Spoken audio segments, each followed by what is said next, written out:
Welcome back. The Keeper of Fire, Book 1 of the Dolphin Code Trilogy. Chapter 8, The Lessons. Mangiat continued to teach her things throughout that first day. He assisted her in gathering, stripping, and drying wood and twigs for burning. He had her practice feints and stances with her sword, holding mock fights with her sword against his staff. Much to her enjoyment, he admired her steady aim in the throwing of stones and assisted her in the fashioning of a sling and a leather drawstring bag to hold stones in, girded at her waist. They visited the river together to hunt for stones. Mangiat seemed quite interested in the river from the way he spoke of it. It is the lengthiest river in the whole world, he explained, even though Deiji knew of this. It divides the world of Nigh right into two halves, the known and the unknown worlds. Humans on one side, mystics on the other. Prophecy claims that it will one day be one realm, but that has yet to unfold. Ancient lore speaks of the great division of man. Perhaps I shall tell you more stories some night, he suggested brightly, and Deiji smiled. I have always wanted to visit the unknown world, she mused. Mangiat frowned. I thought you were from the unknown world, Mount Odell, right? She laughed. No, that is the known world. This is the unknown world where we are now. He smiled some. Maybe to you. It is all a matter of perspective. We are unknown sides to each other. They were sitting on the riverbed in the sun, sharpening sticks with rugged stones. See, you want to turn the stick as you sharpen it, so all sides even out to a point, he said, leaning toward her, checking her work. Every example he presented to her carried a lesson. Every lesson a moral. Deiji wasn't a particularly philosophical person, and sometimes found herself mentally overwhelmed by this creature, but somehow he managed to simplify even the most in-depth concepts. Thank you, Mangiat, she said, meaning it. She admired his grace, beauty, and wisdom. It is my pleasure, Juju, he said, blowing shavings off his sharpened stick. He glanced at her, his expression unreadable. Deiji averted her gaze, feeling awkward. Mangiat, why do you call me that? What? Juju. You've called me Juju on more than one occasion. Oh, well, Deiji seemed like a long name. It is 3 syllables. And Juju just seemed to fit is all. It's cute. Why do you ask? Is it wrong of me? He looked suddenly uncomfortable. Oh, no, she assured. It is what my father called me, that is all. She sat for a moment and thought of her parents. How she missed them. She worried for her mother's health. It struck her that Jay might be dead by now, and Deiji might not even know it. She set her jaw rigid. That is the sole purpose of these trials, right? She thought quietly. Not only to save the world, but to save my mother's life. This is my motivation, she whispered in her heart. At that moment, Deiji grew up in a sense. She opted for wisdom, courage, and gratitude. After all, her intentions were pure. She accepted that she could stand to brush up on a few things and learn something new as well. She looked at her mentor and smiled. Day 4, Earth. Dejai's days after this were long, and she felt her heart well fed. She especially liked the way Mangiat respected her, almost as if protecting her. At night he had escorted her to the mouth of her cave and stood, watching the perimeter of the clearing for a time, before retiring for the night, laying himself down against a tree. On this day they were fishing off the riverbank with the spears that they had made yesterday. They waded knee-deep into the river together. The river was thick with fish, and their movements probably wouldn't scare them off. Water distorts that which is around us, Mangiat explained. Before you plunge your spear into the water, watch the current. Aim to the left of your target by several inches, perhaps at a pebble, rather than the actual fish. He thrust his spear and pulled it out, and sure enough, a fish flopped about on its end. Impressive, Deiji said, and she meant it too. Mangiat grinned. Now you try.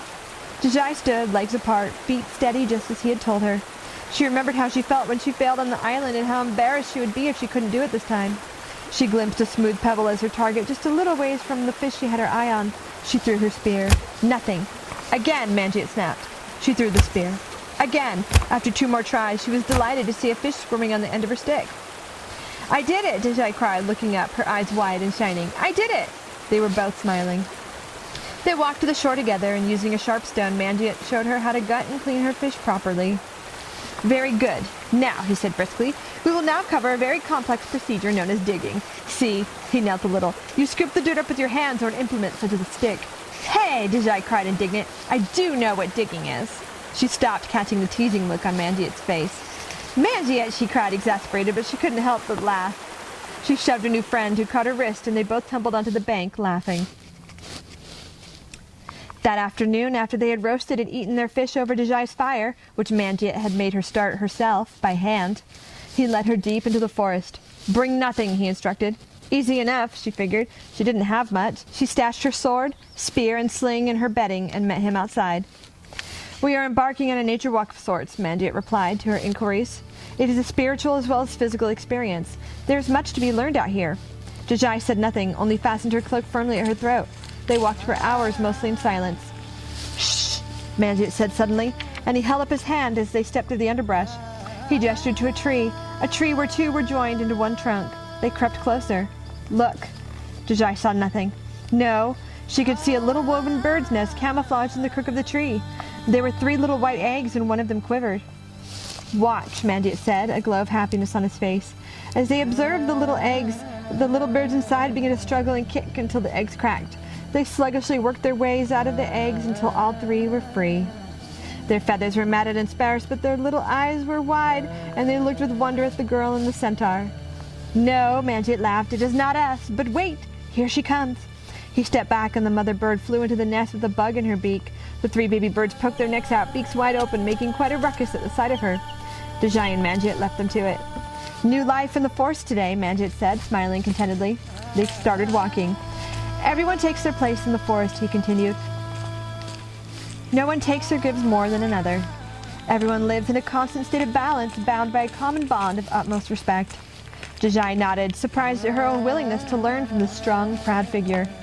The people of this wood made their homes here well over 200 years ago, bothered only by the yearly emergence of the Rockman. We live on this half of the continent undisturbed, in mild fear that the humans may one day discover us. The time for them to learn of us is approaching, which will be a turning point when the people of the forest actually meet humans. You, for example, are merely the 2nd human I have ever met in my life.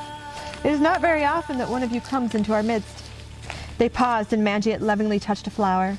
There is much speculation, but it is unknown what would really happen if the mystical people were intruded upon, or what would become of our ways of life. Speculation? Yes, especially as of late. I have heard the most disturbing rumor from a rabbit I met this morning, and though it is early, soon we will head southeast. Dejai focused her sense of direction and thought about it. What lies southeast? She skipped a little to catch up to him. Totentown.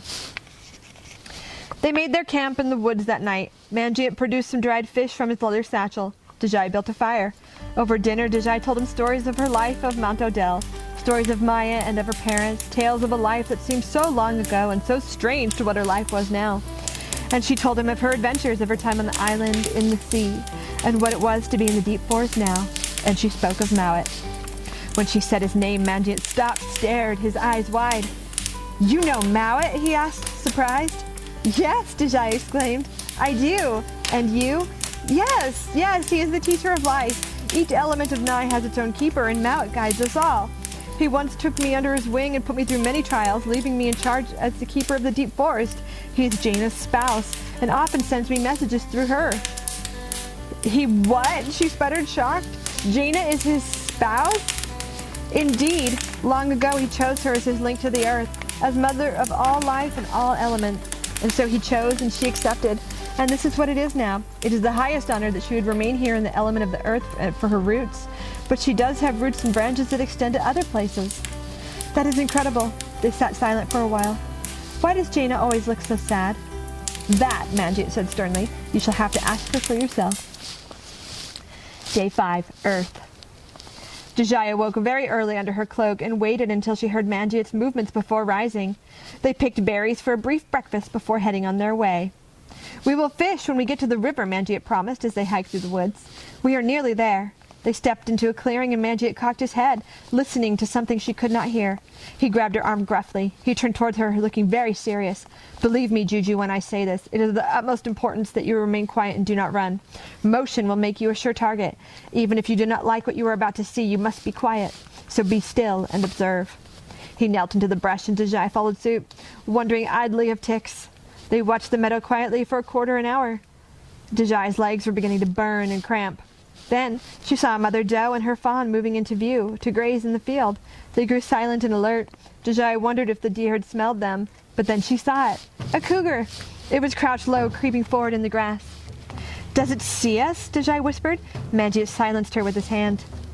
She followed the cougar's gaze to the doe and her fawn, and the realization of what was happening struck her with horror. She made to move from where she squatted, but Manjiet pushed her back down and kept his hand on her shoulder. She watched in quiet agony as the doe and her fawn leapt across the field towards the trees, fleeting, tails in the air. The cougar ran so fast its legs were a blur, and it leapt onto the back of the fawn, digging its claws in, twisting and wrestling it to the ground. The mother never stopped running. They watched as the cougar began to consume the fallen fawn. Deiji was at least thankful that the tall grass hid most of the details of the moment. Manjiet finally spoke. It is an old redundant lesson that the young would die so the mature may live to give birth again. In these 2 days you have witnessed the ever-old cycle of renewal and demise. Deiji nodded, a hard fact to accept, but as she swallowed hard, more acceptance came to her than she would have thought possible. We need to continue, Manjiet declared. We have a ways to go to find the river. They heard the gurgle of the stream long before they reached it. She and Manjiet fished for an hour and had a small feast. When they had eaten, and eaten well, Manjiet stood strongly. It is only a moment's walk to the town of Toten. Follow me and keep low, as it is important that I not be seen. Deiji nodded, and the centaur looked at her a moment. He took a leaf out of her hair, but did not break his gaze. What is it, Manjiet? She glanced around and saw a bush of red flowers behind her. They're nice, aren't they? She said, smiling. He nodded and led her through the reeds of the riverbank where they could see a large village built onto the opposite shore. What are we looking for? She whispered as they peered across the way.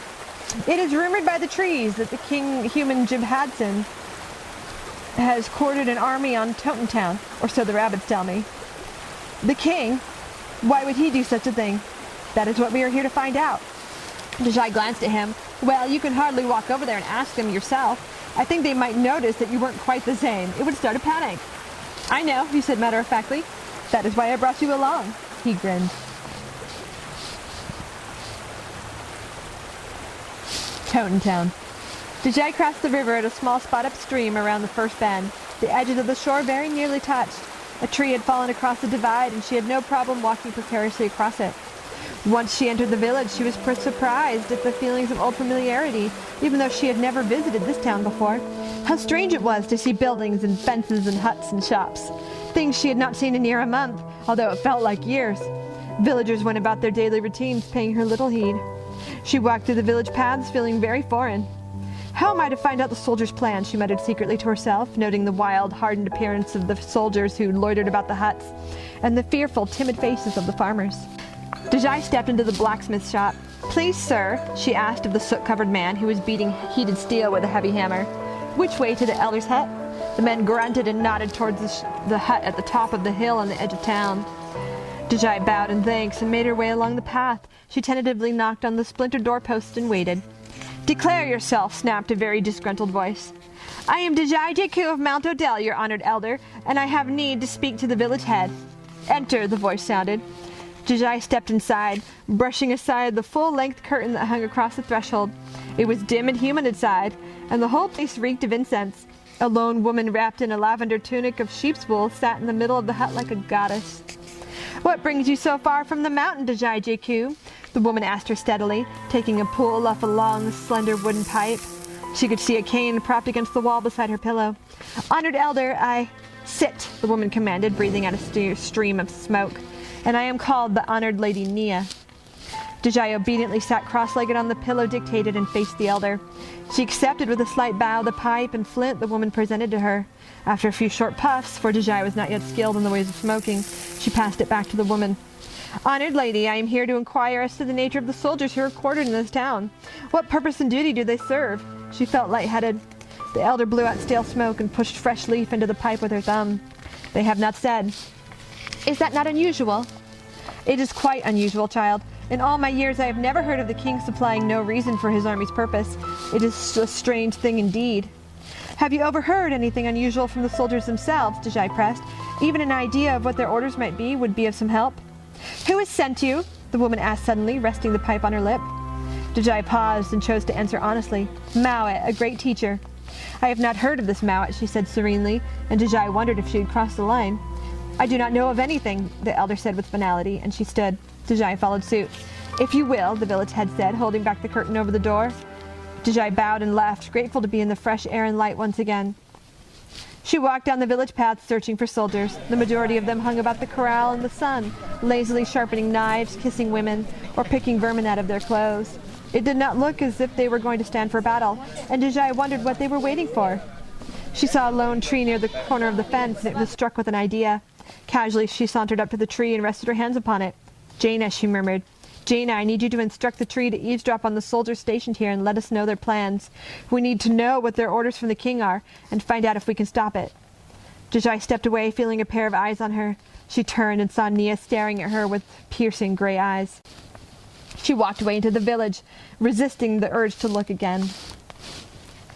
Deiji spent the next hour walking from shop to shop in the town, speaking to any and all that might listen. It was time to educate them all. She hoped she was doing the right thing. She headed back to the blacksmith shed, and the man acknowledged her arrival with another grunt. "Please, sir, I ask only for a moment of your time." The blacksmith grunted again and carried a jagged piece of metal to a shelf. Deiji took a deep breath. "Mystical people live among us, sir, even as close as the opposite shore of this very river. Beautiful sacred creatures of the light you could never imagine. Centaurs and elves and—" "Little girl, I have work to do," the blacksmith interrupted angrily. "Do you see the soldiers out there? They keep me working from dawn to midnight forging weapons for them, and for no wage but my very life. I have no time to listen to tales. Get out." He spat on the ground as she scampered away. Determined, she tried the baker's hut. "Please, ma'am," she propositioned the baker's wife, "the soldiers are set for some evil purpose, and—" "What purpose of evil could be more than that which they have already done?" the brazen woman bellowed. "Get on with thee. We have no use for strangers' tales." Deiji saw a young boy with mousy brown hair carrying a bucket of water back from the river, and she walked over to him. "Hello there, little boy," she said kindly. "I am Deiji. What is your name?" "Zeki," he answered quietly. She leaned forward with her hands on her knees. "Zeki, do you believe me when I say that magical creatures live on the other side of the river? That we just do not know it yet? Centaurs and fairies and even dolphins live on our shores." Zeki shook his head slowly from side to side and looked down at his feet. She saw a shallow pain in the boy's face, and she sighed. She touched the boy under the chin and looked into his sorrowful eyes. "One day these shores will be joined again, Zeki, and you will be the first to see it happen. I pray such a day will come in your lifetime." She squeezed his shoulder and walked away. She felt eyes on her again, and she turned to see the village head hobbling towards her, one arm clutching her purple shawl, the other pointing a long accusatory finger. "Witch!" the woman shrieked. "Oh no," Deiji groaned. Deiji found herself encircled by villagers, all talking amongst themselves. Two strong-looking men were inching towards her with a length of rope. Zeki peeked out from the edge of the circle, watching her intently. "This girl speaks of evil," the woman announced to the growing crowd. "She tries to sway you with clouded thoughts of magic and blasphemy." "She told me that magical animals live across the river," the blacksmith called out. Deiji glanced around nervously. It wouldn't be long at all until they got the soldiers' attention. "She asks questions as she should not," the elder agreed, leaning upon her cane. "She makes inquiries that are not of her business. She wears men's trousers. She proposes evil, and such evil must be quelled." The villagers cheered. "She shall be hanged! She shall be burned! She shall be drowned!" "Oh, for heaven's sake!" Deiji groaned. She pulled away from the advancing men. "Cascada!" she cried. For one moment the crowd fell silent in fear, then a rumble and the sound of rushing water. Deiji sprang from the crowd, snatched Zeki by the arm, and scrambled up the tree next to the corral. Clinging to its lower branches and trying to climb higher, she snatched for the boy's hand and pulled him up after her. People were screaming and running. Some were swept off their feet while others made it safely up the hill.